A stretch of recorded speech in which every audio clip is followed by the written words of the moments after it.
Now, this might be, as we've talked about, recency bias. And maybe it's just my personal bias as well.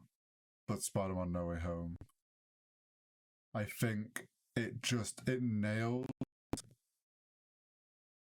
I might also be like just the fact that it's such the accumulation of all the Marvel films building up to this point in the story. But like I feel like it told a really good story of Spider-Man himself as like his character arc and where he reached as a character. It also nailed a great kind of story point of where the MCU is at and what's going on. Like a very key point, and I think it did it really well of introducing that. It's everything a comic book lover wanted by having 3 Spider-Mans in one film and that whole reveal and everything. Also just like very entertaining throughout the whole film. And very like it kept for a 3-hour film to keep people as engaged as it did, I think shows that it was a very well produced film.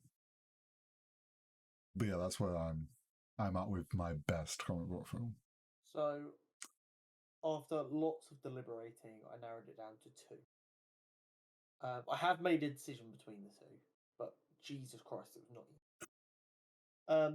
So my 2 that I narrowed it down to were James Gunn's Suicide Squad Okay. and Into the Spider-Verse. Oh, I didn't even think about Into the Spider-Verse. So I'm gonna list why I think both of them are worthy contenders.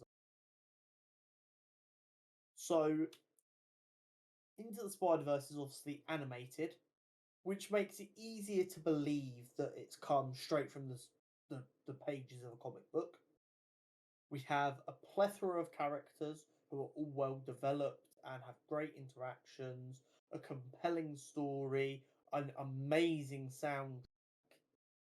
Animation is flawless in the film. One of my favourite film facts, full stop, is up until the What's Up Danger scene, where Miles jumps off the Empire State Building.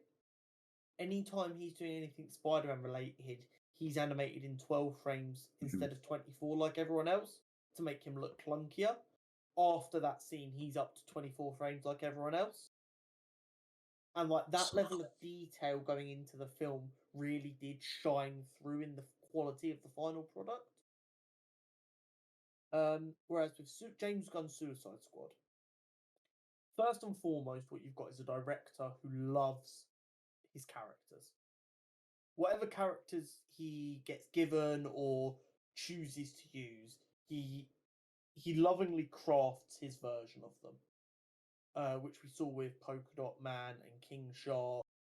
He really thinks about the comic book version of them and then has a bit. It's very quirky, very light-hearted, while also keeping that violence that you would get from a bunch of hardened criminals doing operations for the government. Used like cult classic heroes in people like Polka Dot Man and Star and the Rat Catcher, who like a lot of people know their names because they're seen as like these super fucking ridiculous characters. And like there's lots of records of him going into the meetings when getting ready to do this film going, I want permission to use these ridiculous fucking characters right here. They're all off the wall, batshit funny. I can have so much fun with them. Let me use them. The opening scene or segment of James Gunn's Suicide Squad might be some of the best comic book movie cinema I've ever seen. I don't want to go into it too much because I know you haven't seen it, but the way they play with you at the beginning of it is phenomenal. The corridor scene with Harley, that I think I've spoken about before, is beautiful. I literally got the same feeling I feel when I'm reading a comic watching that scene. But ultimately, the very last bit of the third act, while it's still very good, just the tone of it changed a bit too much for me, which threw the balance of the film off a little bit. And this is me being super critical, so I could pick one. Let's be completely clear here. Yeah. This is me being nitpicky as fuck. But because of that, I've had to go Spider. Stomachful. And I mean, it's a phenomenal film. It is everything it should be. If anyone who claims to love superhero film manages to watch that and not enjoy it, they're not a fan of superhero films. They're a fan of Marvel films. Yeah. Because it doesn't get better than that. The soundtrack, like I said, there are times where I will specifically go on my Spotify, play that soundtrack to physically motivate myself because it has that ability like nothing I've ever seen before. What's Up Danger makes me feel like I could run through a brick, not even feel it. It is the height of cinema. It is one of, in my opinion, the films ever created. So therefore, for me, it has to be the best comic book. But it was not easy. There are lots of really good contenders, like The Dark Knight and the new Batman film and No Way Home game. But them two, for me, really, they changed the genre while also being phenomenal cinema and phenomenal comic book adaptations, which is what made them stand head and shoulders above. Yeah. I mean, had I remembered about Spider-Verse, that definitely would have been. I don't know why I just, like, my brain didn't even think of that. It's probably because it's not live animated. action.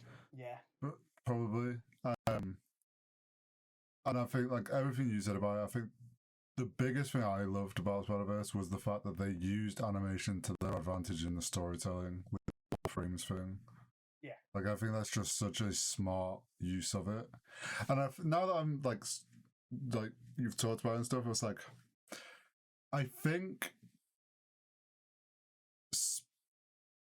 I'd still stick with Spider-Man No Way Home, but I definitely think it gains the feeling of it being like the best one to me because of where it landed in the MCU storyline build-up and like the Spider-Man's, like it's got all the kind of helping to just like, I guess, build it up. Where Spider-Verse is like its own standalone like, little thing. I think we also need to remember though, without Spider-Verse, there is no Spider-Man No Way Home. Potentially. The storyline of MCU is still going in that direction. Yeah, I think without the success of seeing multiple Spider-Mans on the same screen at the same time, I don't think they take the risk. It's hard to say because Marvel planned stuff so far ahead. Like it honestly wouldn't surprise me if this was a plan that they'd thought up a long time ago, even before the success of Spider-Verse. But that just like cemented the idea. So we had two more on the list, but we'll save them for next week. So in the comments, let us know what you think the best comic book movie is, and then let us know what you think the most entertaining comic book movie is.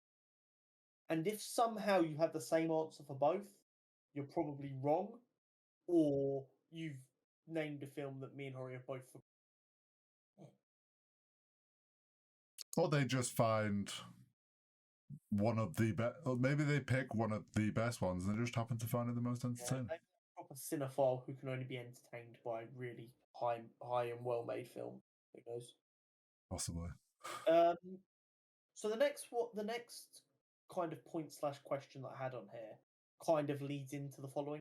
So this next bit, as all of the back end of our do, is at risk of getting a bit rambly.